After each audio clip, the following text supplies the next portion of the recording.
বিসমিল্লাহির রহমানির রহিম। সুপ্রিয় শিক্ষার্থীবৃন্দ, আসসালামু আলাইকুম ওয়া রাহমাতুল্লাহ। অষ্টম শ্রেণীতে অধ্যয়নরত আমার প্রাণপ্রিয় শিক্ষার্থীবৃন্দ, শুভেচ্ছা নিও। আশা করি তোমরা সবাই ভালো আছো এবং সুস্থ আছো।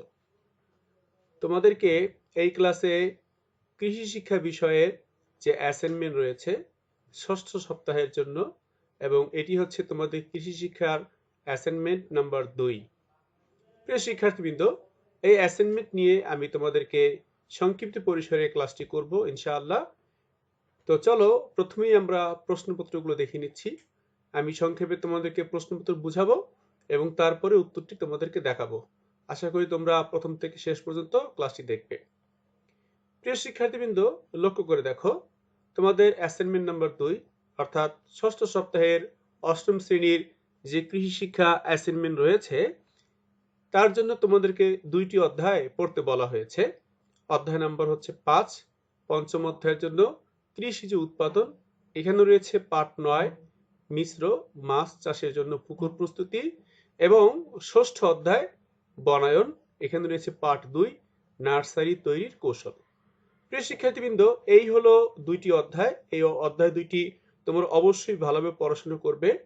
আমি তোমাদেরকে সাজেস্ট করব যে তোমরা অবশ্যই বই থেকে অধ্যায় 2টি পড়ে তোমাদের যে অ্যাসাইনমেন্ট বা নির্ধারিত কাজ রয়েছে নিজেরাই তোমরা তৈরি করার জন্য চেষ্টা করবে। তো এটি একটি মূলত নমুনা উত্তর তোমাদেরকে প্রদান করা হচ্ছে। আশা করি তোমরা এর দ্বারা উপকৃত হবে এবং তোমরা নিজেরাই উত্তরগুলো সম্পন্ন করতে পারবে। শিক্ষার্থীবৃন্দ, লক্ষ্য করো, তোমাদের এই অ্যাসাইনমেন্টের জন্য মূল্যায়ন নির্দেশনায় কি বলা রয়েছে।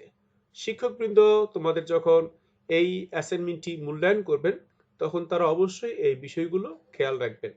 যেমন ধরো বলা হয়েছে পাঠ্যপুস্তকের আলোকে ধারণা প্রদান, সঠিক ধারণা সাপেক্ষে সারের পরিমাণ নির্ণয়, এবং তারপরে রয়েছে দেখো বিষয়বস্তুর ধারণা প্রদান অর্থাৎ ক্ষয়ের উত্তরের জন্য, এবং পাঠ্যপুস্তক ও উদ্দীপকের আলোকে ব্যাখ্যা প্রদান, বিষয়বস্তুর ধারণা ও উদ্দীপকের আলোকে সংশ্লেষণ, বিশ্লেষণ বা সিদ্ধান্ত গ্রহণ।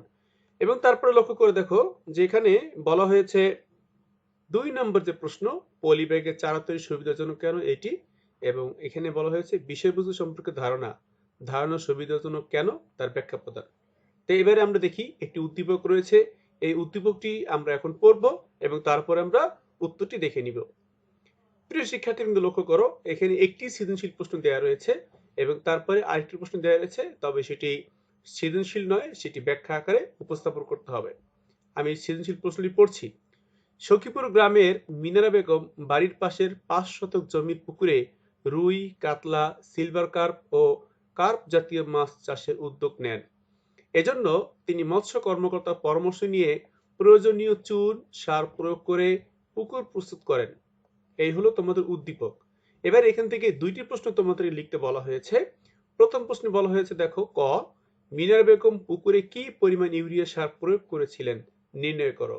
তো এটি একটি নিয়ম রয়েছে। তোমরা যখন পঞ্চম অধ্যায় পড়বে মিশ্র চাষ, বিশেষ করে মাছ চাষের যে পুকুর প্রস্তুতি, সেখানে তোমরা দেখতে পারবে যে কত শতক বা কতটুকু পরিমাণ পুকুর হলে সেখানে কি পরিমাণ সার বা চুন প্রয়োগ করতে হয়, সেটি কিন্তু খুব সুন্দরভাবে চমৎকার আকারে চার্ট করে দেয়া রয়েছে। আমি তোমাদেরকে সাজেস্ট করব তোমরা অবশ্যই সেটা দেখে নিবে। এরপরে পরের প্রশ্ন লক্ষ্য করো, খ নম্বরে মিনারা বেগমের উদ্যোগটি মূল্যায়ন করো। অর্থাৎ মিনারা বেগম যে তার বাড়ির পাশের 5 শতক জমির পুকুরে এইভাবে মিশ্র চাষ, বিভিন্ন প্রকারের মাছ চাষ তিনি করছেন, তার এই উদ্যোগটা কেমন, এই উদ্যোগ সম্পর্কে একটি মূল্যায়ন করতে হবে। প্রিয় শিক্ষার্থীবৃন্দ, আমরা অবশ্যই সেই মূল্যায়নটি দেখব। আশা করি তোমরা প্রথম থেকে শেষ পর্যন্ত দেখবে। এরপরে 2 নম্বর প্রশ্ন বলা হয়েছে পলি ব্যাগে চারা তৈরি সুবিধাজনক কেন ব্যাখ্যা করো। এই প্রশ্নের উত্তরটি আমরা পেতে পারি তোমাদের যে বই রয়েছে ষষ্ঠ অধ্যায় বনায়ন যে অধ্যায় রয়েছে সেখান থেকে পার্ট 2 নার্সারি তৈরির কৌশল। এটি যদি তোমরা অধ্যয়ন করো, এবং আমি তোমাদেরকে আবারও সাজেস্ট করব তোমরা অবশ্যই অধ্যয়ন করবে এবং সেখানে দেখবে যে পলি ব্যাগে চারা তৈরি সুবিধাজনক কেন সেই কথাগুলো বিস্তারিত বর্ণনা করে লেখা রয়েছে। প্রিয় শিক্ষার্থীবৃন্দ, আমরা প্রশ্নপত্রগুলো বুঝে নিলাম, এবার চলো উত্তরগুলো দেখে নিচ্ছি। শিক্ষার্থীবৃন্দ, লক্ষ্য করো, আমি এখন তোমাদেরকে ১ নং প্রশ্ন উত্তর অর্থাৎ সৃজনশীল যে প্রশ্ন রয়েছে সেখান থেকে কয়ের উত্তরটি দিচ্ছি। আমি তোমাদের জন্য কয়ের প্রশ্ন উত্তরটি আবার বলে দিচ্ছি। দেখো, উদ্দীপক অনুযায়ী প্রশ্ন করা হয়েছে, মিনারা বেগম পুকুরে কি পরিমাণ ইউরিয়া সার প্রয়োগ করেছিলেন নির্ণয় করো। তো দেখো, তোমরা নিশ্চয়ই জানো যে তিনি ৫ শতক জমিতে তিনি মাছ চাষ করেছিলেন মিশ্র মাছ চাষ পদ্ধতিতে। তো তার উত্তরে বলছি, তোমরা নিশ্চয়ই লক্ষ্য করছো, সখীপুর গ্রামের মিনারা বেগমের ৫ শতাংশ জমি, তিনি সেখানে কয়েক প্রজাতির মাছ চাষের উদ্যোগ নেন। এজন্য তিনি মাছ চাষের জন্য যে পরিমাণ ইউরিয়া সার প্রয়োগ করেছিলেন তা নিম্নে বর্ণনা করা হলো। এবার দেখো, দেয়া রয়েছে মিনারা বেগমের পুকুর ৫ শতকের, এটা তোমরা নিশ্চয়ই দেখতে পেয়েছো। এখন দেখো, আমরা জানি এটা বই থেকে তোমরা সূত্রটা পেয়ে যাবে, মাছ চাষে প্রতি শতকে ইউরিয়া দিতে হয় ১০০ থেকে ১৫০ গ্রাম, মানে মোটামুটি একটি ধারণা। এই ধারণাটা বইতে দেওয়া রয়েছে, আমরা সেই অনুযায়ী লিখছি যে প্রতি শতকে অর্থাৎ ১ শতকে দিতে হয় ১০০ থেকে ১৫০ গ্রাম ইউরিয়া সার। সুতরাং আমরা বলতে পারি, এটি অঙ্কের মতো করে আমরা বের করছি, লক্ষ্য করো, ১ শতকে ইউরিয়া দিতে হয় ১০০ থেকে ১৫০ গ্রাম, অতএব ৫ শতকে ইউরিয়া দিতে হয় তাহলে ১০০ থেকে ১৫০ গ্রাম। এটাকে যদি আমরা ৫ দিয়ে গুণ দিই, দেখো গুণন ৫ দিয়েছি, তাহলে আমরা পাবো ৫ থেকে ১০০ গুণ করলে আমরা পাচ্ছি ৫০০ গ্রাম, আবার ১৫০কে যদি গুণ দিই তাহলে পাবো ৭৫০ গ্রাম, অর্থাৎ ৫০০ থেকে ৭৫০ গ্রাম। যদি এটাকে আমরা কেজিতে রূপান্তর করি তাহলে আমরা কি করব, ১০০০ গ্রামে ১ কেজি। সুতরাং আমরা যদি ১০০০ দিয়ে ভাগ দিই তাহলে আমরা ৫০০ গ্রামের পরিবর্তে পাচ্ছি ০.৫ কেজি, অথবা ৭৫০ গ্রামের পরিবর্তে আমরা বলতে পারি ০.৭৫ কেজি। সুতরাং বলা যায় মিনারা বেগম ০.৫ থেকে ০.৫৭৫ কেজি সার প্রয়োগ করেছিলেন। প্রিয় শিক্ষার্থীবৃন্দ, আশা করি তোমরা বুঝতে পেরেছো। এই হচ্ছে তোমাদের কয়ের উত্তর। এবার আমরা দেখে নিচ্ছি ক্ষয়ের উত্তর। শিক্ষার্থীবৃন্দ, ক্ষয়ে তোমাদের জন্য প্রশ্ন বলা হয়েছিল, অর্থাৎ সৃজনশীল প্রশ্ন ১-এর যে খ, সেখানে প্রশ্ন বলা হয়েছে মিনারা বেগমের উদ্যোগটি মূল্যায়ন করো। তো এবারে আমরা মিনারা বেগম যে উদ্যোগটি নিয়েছিলেন, অর্থাৎ তিনি তার বাড়ির পাশে ৫ শতক জমিতে যে মিশ্র পদ্ধতিতে মাছ চাষ করেছিলেন, সেই প্রক্রিয়াটি বা সেই কাজটিকে আমরা মূল্যায়ন করব। তো প্রিয় শিক্ষার্থীরা, এটি একটি মূল্যায়ন প্রক্রিয়া, এটি ভিন্নতর হতে পারে। আমি তোমাদেরকে শুধুমাত্র নমুনা উত্তর দিচ্ছি, তোমরা ইচ্ছা করলে তোমাদের নিজেদের মতো করে সাজিয়ে লিখতে পারো, এবং আশা করব তোমরা এর থেকে আরো বেটার, আরো সুন্দর করে তোমরা উত্তরটি উপস্থাপন করবে। তো আমি তোমাদের জন্য একটি নমুনা উত্তর প্রদান করছি। মনে রাখবে, এটি একটি নমুনা উত্তর মাত্র, সরাসরি লেখার প্রয়োজন নেই, তোমরা এর থেকে একটু বাড়িয়ে লিখবে, আরো সুন্দরভাবে উপস্থাপন করবে। তো চলো আমরা একটু মিনারা বেগমের যে উদ্যোগ সেটি মূল্যায়ন হিসেবে আমরা নমুনা উত্তরটি দেখে নিচ্ছি। মিনারা বেগমের উদ্যোগটি মিশ্র মাছ চাষ পদ্ধতি, নিম্নে এই উদ্যোগটির মূল্যায়ন করা হলো। তোমরা এভাবে লিখে নিবে, তারপরে লিখবে, দেখো, উদ্দীপকের মিনারা বেগম একই পুকুরে বিভিন্ন মাছ চাষ করার উদ্যোগ গ্রহণ করেছেন, যেমন সিলভার কার্প, রুই, কাতলা ও কার্পিও ইত্যাদি। তাছাড়াও যে সব প্রজাতির মাছ রাক্ষসের স্বভাবের নয়, খাদ্য নিয়ে প্রতিযোগিতা করে না, জলাশয়ের বিভিন্ন স্তরের খাবার গ্রহণ করে, এসব গুণের কয়েক প্রজাতির মাছ একই পুকুরের মধ্যে একত্রে চাষ করাকে মূলত মিশ্র মাছ চাষ পদ্ধতি বলে। তোমরা কিন্তু এই সম্পর্কে ডিটেইলস তোমাদের বইতে রয়েছে, তোমরা সেখান থেকে পড়বে। সেখানে মাছের ছবি দেওয়া রয়েছে, কোন মাছ কোন প্রজাতির এবং কোন মাছটা তোমরা একসাথে অর্থাৎ মিশ্রভাবে তোমরা চাষ করতে পারবে, সেগুলো তোমরা জেনে নিবে। তুমি যদি কিছু প্রজাতির মাছ চাষ করো আর সেখানে যদি রাক্ষস মাছ যেমন পাঙ্গাস মাছ, বল মাছ চাষ করো, তাহলে কিন্তু সর্বনাশ, তোমার আর মাছ চাষ করা সম্ভব হবে না। তো প্রিয় শিক্ষার্থীরা, দেখো, এই জন্য তিনি কিন্তু বেছে বেছে মাছ চাষ করেছেন এবং এই পদ্ধতিটি চমৎকারভাবে তিনি সম্পন্ন করেছেন। এখন দেখো, আমরা তার আরেকটু মূল্যায়ন বাকি রয়েছে, সেটি আমরা বলছি। এছাড়াও তিনি পুকুর প্রস্তুত করার জন্য নিম্নলিখিত ধাপ অনুসরণ করেন, যেমন দেখো, চুন প্রয়োগ।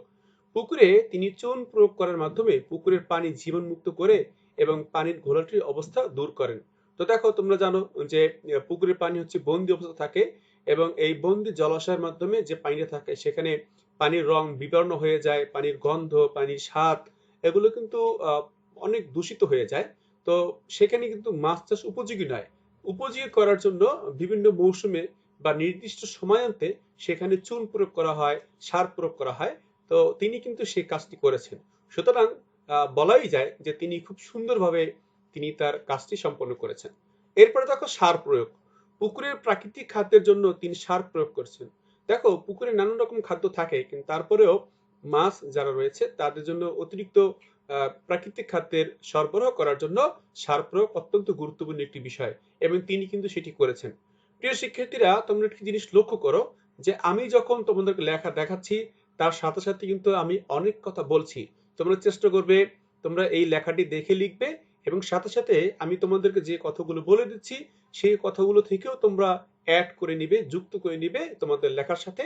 এবং অবশ্যই তোমাদের বই থেকে এই বিষয়বস্তুগুলো থেকে তোমরা তোমাদের বই আন্ডারলাইন করে সেখান থেকে কিছু লাইন সংযোজন করে একটি চমৎকার এবং সুন্দর অ্যাসাইনমেন্ট প্রণয়ন করবে, যাতে করে তোমরা সর্বোচ্চ নম্বর পেতে পারো। প্রিয় শিক্ষার্থীরা, সবশেষে আমরা উপসংহারটা আমরা এভাবে, এছাড়াও মৎস্য কর্মকর্তার সাথে পরামর্শ করার মাধ্যমে তিনি বিভিন্ন পদ্ধতি অবলম্বন করেছেন। উপরোক্ত বিষয়গুলো পর্যালোচনা করলে বোঝা যায় যে মিনারা বেগমের উদ্যোগটি ছিল মিশ্র মাছ চাষ পদ্ধতি, এবং তিনি সফলভাবে উক্ত কাজটি সম্পন্ন করেছেন। শিক্ষার্থীবৃন্দ, আমাদের সৃজনশীল প্রশ্ন 1-এর ক এবং খ শেষ হয়েছে। এখন আমরা আরেকটি প্রশ্ন উত্তর দেখব, অর্থাৎ পলি ব্যাগে চারা তৈরি সুবিধাজনক কেন, ব্যাখ্যা করো। তো চলো এই প্রশ্ন উত্তরটি আমরা দেখে নিচ্ছি।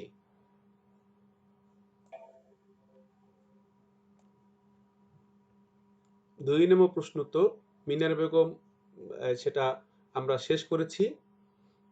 এবার আমরা দেখব পলি ব্যাগে চারা তৈরি সুবিধাজনক কেন, এর ব্যাখ্যাটা আমরা দেখে নিচ্ছি। তো দেখো, আমরা সরাসরি উত্তর বলে যাচ্ছি। যে নার্সারিতে পলিব্যাগে চারা উৎপাদন করা হয়ে থাকে সেই নার্সারিকে পলিব্যাগ নার্সারি বলে। বিভিন্ন ধরনের ফল ও বনজ গাছের চারা উৎপাদনের জন্য সরাসরি বীজ অথবা অঙ্কুরিত বীজ পলিব্যাগে বপন করা যায়।